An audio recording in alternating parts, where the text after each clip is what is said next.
இந்த ஒரு விஷயத்த எல்லாரும் கண்டிப்பாக செய்து சிவராத்திரி அன்னைக்கு பூஜை பண்ணணும்.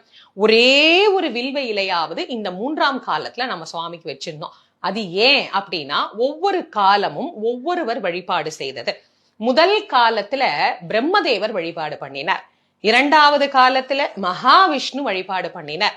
3வது காலத்துல அம்பிகை சாக்ஷாத் சிவபெருமானோடு இணைந்தே அருள் புரியக்கூடிய தேவி வழிபாடு செய்து அருளிய காலம். அந்த காலத்துலதான் பிரம்மாவுக்கும் விஷ்ணுவுக்கும் இடையே ஏற்பட்ட வாதத்தை போக்குவதற்கு எம்பெருமான் ஜோதி ஸ்வரூபமாக லிங்கோத்பவராக நின்ற அற்புதமான நேரம். அதனால அந்த காலத்திற்கு லிங்கோத்பவ காலம் அப்படின்னே பேரு. அதனால அந்த காலத்துல கண்டிப்பாக தூங்கக்கூடாது.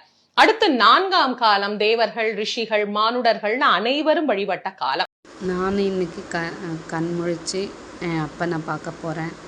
யாரெல்லாம் இதே மாதிரி ஃபாஸ்டிங் இருக்கீங்களோ கமெண்ட்ல